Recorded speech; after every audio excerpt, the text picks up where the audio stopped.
Hello everyone, मैं निज देव और आप सभी का स्वागत है हमारे यूट्यूब चैनल देव ट्यूटोरियल यूपीएससी गाइडर पे। आप जानते हो कि यूपीएससी का मेंस का एग्ज़ाम चल रहे हैं, तो देखते हैं कि जीएस पेपर 1 और जीएस पेपर 2 में देखेंगे। तो इस बार लेक्चर में जीएस 1 पेपर में देखते हैं किस तरह क्वेश्चन पूछे गए हैं। तो देखो स्टार्ट करते हैं। ऋग्वैदिक से उत्तर वैदिक काल तक सामाजिक और आर्थिक क्षेत्र में घटित परिवर्तनों को रेखांकित कीजिए। Underline the changes in the field of society and economy from the Rigveda to the later Vedic period. ठीक है, ये मतलब एंशियंट का क्वेश्चन है। ये आपको इसमें जो है उत्तर वैदिक काल से लेकर मतलब ऋग्वैदिक से लेकर और उत्तर वैदिक काल तक का जो भी सोसाइटी और इकोनॉमी जो फील्ड रहा है, जिसमें बदलाव हुए हैं, उसको आपको जो है लिखना था उसके बारे में। नेक्स्ट क्वेश्चन है, दक्षिण भारत में कला एवं साहित्य के विकास में कांची के पल्लवों के योगदान का मूल्यांकन कीजिए। देखो, estimate the contribution of Pallavas of Kanchi for the development of art and literature of south India. तो दक्षिण भारत में जो कला एवं साहित्य के विकास में जो कांची के पल्लवों का जो योगदान था, है ना, उनका जो कंट्रीब्यूशन था पल्लव्स का, उनके आर्ट में जो डेवलपमेंट था उसके बारे में आपको लिटरेचर वगैरह के बारे में डिसाइड आपको लिखना था। और इसमें देखो ये कौन सी घटनाएं थी जिसके कारण भारत छोड़ो आंदोलन शुरू हुआ, इसके परिणामों को स्पष्ट कीजिए। Modern India history, what were the events that led to the quit India movement, points out its results. ठीक है, समुद्री सतह के तापमान में वृद्धि क्या है, यह उष्णकटिबंधीय चक्रवातों की डिमांड को कैसे प्रभावित करता है। What is sea surface temperature rise, how does it affect the information of tropical cyclones. तो ये ज्योग्राफी क्वेश्चन है और आपको इसके बारे में लिखना था। जैसे कि आप ये जानते हो कि इसमें ट्रॉपिकल साइक्लोन जो है के बारे में लिखना था और उसके कारण जो मतलब कि आप देखोगे जैसे कि साइक्लोन आपने पढ़ा होगा, तो साइक्लोन किस कारण से होता है ना, टेम्परेचर जब ज़्यादा बढ़ता है तो साइक्लोन का यही कारण है। तो समुद्री सतह पर तापमान जो चेंजिंग होता है, जो बढ़ता है, वही उसी कारण तो चक्रवात होता है। तो उसके बारे में आपको लिखना था, है ना। नेक्स्ट क्वेश्चन है, छोटे शहरों की तुलना में बड़े शहर अधिक प्रवासियों को क्यों आकर्षित करते हैं। विकासशील देशों की स्थितियों के आलोक में इसकी विवेचना कीजिए। Why do large cities trend to attract more migrants than smaller towns, discuss in the light of condition in developing countries. आप जानते हो पहला तो कारण यही है कि रोजगार के लिए लोग जाते हैं बड़े शहरों में, है ना। तो ये सारी चीज़ें बात आपको लिखना था। बादल फटने की परिघटना क्या है, व्याख्या कीजिए। What is the phenomena of cloud burst, explain करना आपको, मतलब कि जो क्लाउड बर्स्ट क्या होता है इसके बारे में आपको एक्सप्लेन करना था। क्लाउड बर्स्ट के बारे में मतलब बादल फटने की क्या है ना। जब बहुत ज़्यादा बात, जब हमने न्यूज़ में पढ़ा होगा कि जब बहुत, या आपने पढ़ा भी होगा अपने सब्जेक्ट में कि जो बादल फटता है काफ़ी बारिश वगैरह आ जाती हैं, तो ये सारी चीज़ हमने पढ़ा होगा। नेक्स्ट क्वेश्चन है, जनसांख्यिकीय शीत डेमोग्राफिक विंटर की अवधारणा क्या है, क्या यह दुनिया ऐसी स्थिति को और अग्रसर है, विस्तार से बताइए। देखिए करंट में हमने पढ़ा होगा। What is the concept of A demographic winter, is the word moving towards such a situation, elaborate. आजकल काफ़ी करंट में चल रहा था कि पूरे विश्व की जो जनसंख्या है ना, तो चीज़ें एक तरह की घट रही है। तो जो ये जो डेमोग्राफिक विंटर है, इसका मतलब ये होता है कि ऐसा टाइम, ऐसा स्थिति जब आ जाए जब बर्थ रेट जो है घटने लगे, डिक्लाइन हो जाए, है ना, तो इसको डेमोग्राफिक विंटर कहा जाता है। नेक्स्ट क्वेश्चन था कि लैंगिक समानता, लैंगिक निष्पक्षता एवं महिला सशक्तिकरण के बीच अंतर को स्पष्ट कीजिए। कार्यक्रम की परिकल्पना और कार्यान्वयन में लैंगिक सरोकारों को ध्यान में रखना क्यों महत्वपूर्ण है। Distinguish between gender equality, gender equity and women's empowerment, why is it important to take gender concerns into account in programme design and implementation. Society से क्वेश्चन है ये, वुमेन एम्पावरमेंट से रिलेटेड। तो नेक्स्ट क्वेश्चन है, समान सामाजिक आर्थिक पक्ष वाली जातियों के बीच अंतर्जातीय विवाह कुछ हद तक बढ़े हैं, किंतु अंतर धार्मिक विवाहों के बारे में यह कम सच है, विवेचना कीजिए। देखिए इस तरह के क्वेश्चन हमेशा न्यूज में रहता है, मतलब ये सारी घटनाएं इस तरह की हमेशा न्यूज में रहता है। Intercaste marriage between caste which have socio economic party parity have increased to some extent, but this is less true of inter religious marriage discuss. मतलब ये कह रहे हैं कि चलो एक बात तो ये हम जानते हैं कि इंटर कास्ट मैरिज जो है, मतलब कि अलग अलग कास्ट के बीच में जो इंटर कास्ट मैरिज हो रहा है हमारी सोसाइटी में, तो ये तो चलो कुछ हद तक ठीक है, बढ़े हैं इनकी मतलब घटनाएं, इस तरह की मतलब चीज़ें बढ़ी हैं। पर अगर हम बात करें कि इंटर रिलीजियस मैरिज, जैसे कि हिंदू मुस्लिम में, सिख ईसाई में, इस तरह की चीज़ें, इस तरह की जो चीज़ें शादियाँ हैं इस तरह ये नहीं बढ़ी हैं, ये कम हुई हैं। तो इसके बारे में वो डिस्कस करना था, किसी एग्जाम्पल के साथ आप डिस्कस कर सकते थे। विकास के सामाजिक आर्थिक मुद्दों से निपटने में सरकार, गैर सरकारी संगठनों एवं निजी क्षेत्रों के बीच किस प्रकार का सहयोग सर्वाधिक उपयोगी होगा? In dealing with socio economic issue of development, what kind of collaboration with government, NGO and private sector would be most productive? ये कह रहे हैं कि भाई अभी बताओ कि गवर्नमेंट एनजीओ और प्राइवेट सेक्टर एक साथ एक दूसरे को कोलैबोरेट करके किस तरह से जो है डेवलपमेंट में काफ़ी प्रोडक्टिव डेवलपमेंट कर सकते हैं या काफ़ी एक दूसरे का हेल्प कर सकते हैं, इसको आपको एलिब्रेट करना था।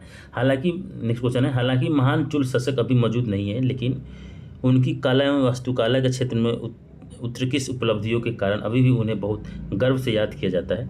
टिप्पणी कीजिए। Through the great Cholas are no more, yet their name is still remembered with great pride because of their highest achievement in the domain of art and architecture. Comment. इसमें जो है आप देख रहे हो कि चोलास से के बारे में जो चीज़ें हैं, चीज़ें लिखनी थी हमें, जैसे कि आप कोई तरह की साउथ इंडिया में मूवी बनाई भी जाती है, उनसे संबंधित बनी हुई हैं, तो उससे रिलेटेड जो भी बातें हैं आपको दिखना था। मतलब उनके वास्तुकला को, या ये कह सकते हैं कि हाईएस्ट जो अचीवमेंट था आर्किटेक्चर में और आर्ट में, उसके बारे में आपको बताना है। नेक्स्ट क्वेश्चन है, यह कहना कहाँ तक उचित होगा कि प्रथम विश्व युद्ध मूलतः शक्ति संतुलन को बनाए रखने के लिए लड़ा गया था? ये देखो वर्ल्ड हिस्ट्री का क्वेश्चन है ना। तो how far is it correct to say that the first world war was fought essential for the preservation of balance of power? Balance of power के बारे में बताना था, आपने पढ़ा होगा बैलेंस ऑफ पावर। काफ़ी बेसिक क्वेश्चन है चीज़ें, है ना। आप अगर ने पढ़ा है, सिलेबस पर करा है तो लिख पाओगे। भारत में हस्तशिल्प और कुटीर उद्योग के ह्रास के लिए इंग्लैंड की औद्योगिक क्रांति कहाँ तक उत्तरदायी थी? How far was the industrial revolution in England responsible for the decline of handicrafts and cottage industries in India?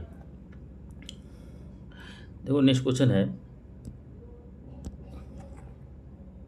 इसमें जो है ये हैंडीक्राफ्ट्स और उसे कॉटेज जो इंडस्ट्रीज़ हैं भारत में, ये कह रहे हैं कि मतलब मॉडर्न इंडिया क्वेश्चन है ये,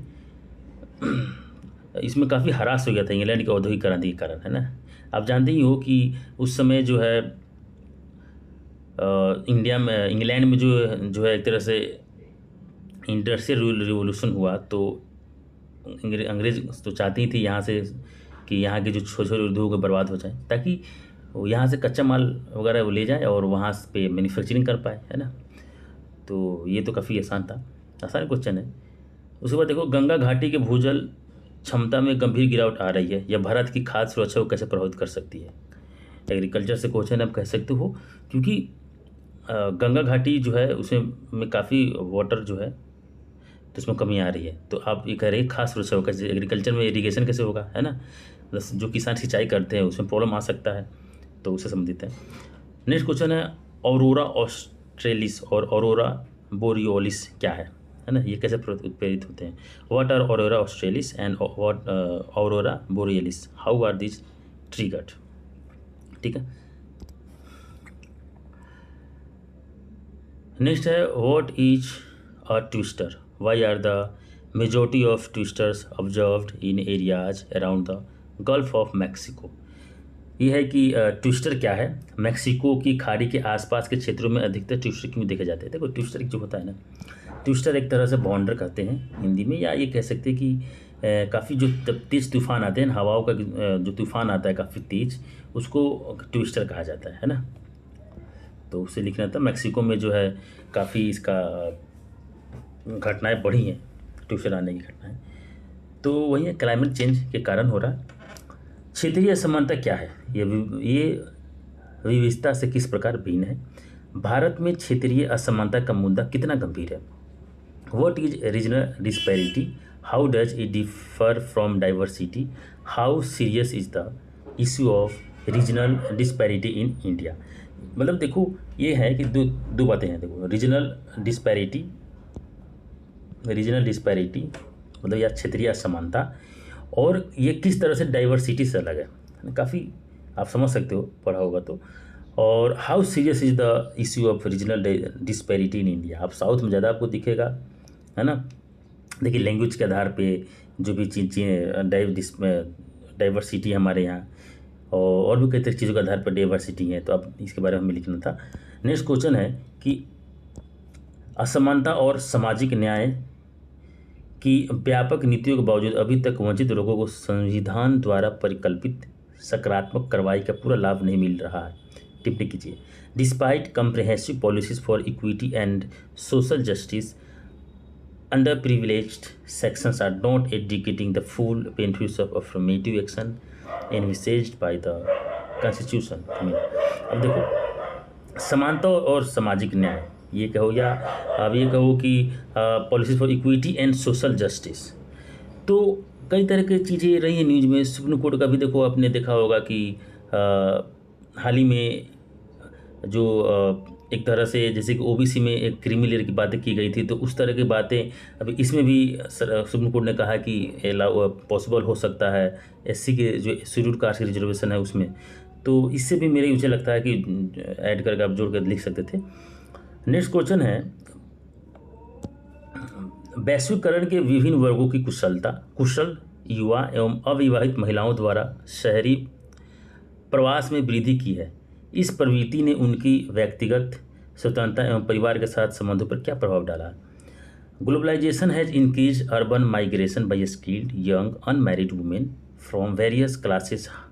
how has this trend impacted upon their personal freedom and relationship with family?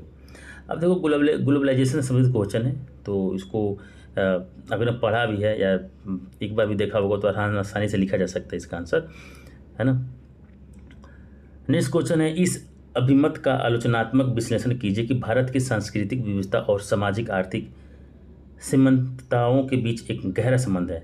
Critically analyse the preposition that there is a high correlation between India's cultural diversities and socio economic मार्जिनलिटीज।